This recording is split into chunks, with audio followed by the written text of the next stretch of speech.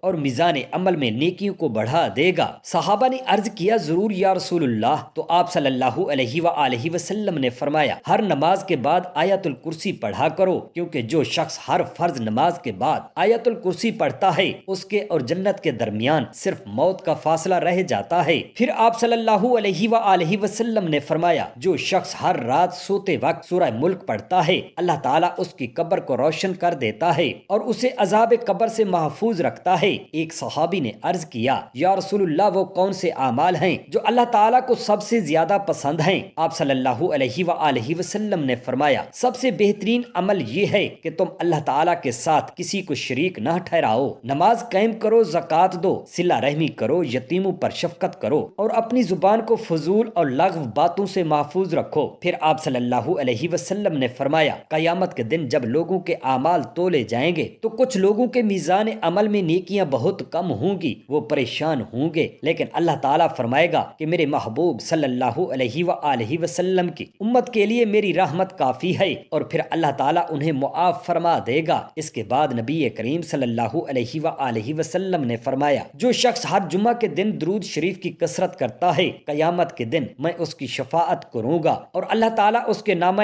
اعمال میں نیکیاں بڑھا دے گا۔ صحابہ کرام نے یہ سن کر کہا یا رسول اللہ ہمیں وہ کلمات سکھائیں جو قیامت کے دن ہمارے لیے باعث نجات بنے۔ آپ صلی اللہ علیہ وآلہ وسلم نے فرمایا کثرت سے استغفار کیا کرو، کیونکہ استغفار سے گناہ معاف ہوتے ہیں، رزق میں برکت ہوتی ہے اور قبر کے عذاب سے نجات ملتی ہے۔ پھر آپ صلی اللہ علیہ وآلہ وسلم نے فرمایا جو شخص روزانہ 100 مرتبہ استغفر اللہ ربی من کل ذنب و اتوب الیہ کہتا ہے اللہ تعالیٰ اس کے تمام صغیرہ گناہ معاف فرما دیتا ہے، اور اگر وہ اخلاص کے ساتھ توبہ کرے تو اللہ تعالیٰ اس کے کبیرہ گناہ بھی معاف فرما دیتا ہے۔ پھر آپ صلی اللہ علیہ وآلہ وسلم نے فرمایا قیامت کے دن کچھ لوگ آئیں گے جن کے اعمال بہت کم ہوں گے، لیکن اللہ تعالیٰ فرمائے گا کہ انہوں نے دنیا میں ایک ایسا عمل کیا تھا جو میرے نزدیک بہت پسندیدہ تھا، اور وہ عمل تھا کہ وہ ہر حال میں راضی رہتے تھے اور ہر تکلیف پر صبر کرتے تھے، تو آج میں انہیں بغیر حساب کے جنت عطا کر رہا ہوں۔ یہ سن کر صحابہ کرام رضی اللہ تعالی عنہم کی آنکھوں میں آنسو آ گئے اور انہوں نے عرض کیا یا رسول اللہ صلی اللہ علیہ وسلم ہمیں بھی اللہ تعالیٰ سے یہی امید ہے کہ وہ ہمیں بھی بغیر حساب کے جنت میں داخل فرما دے۔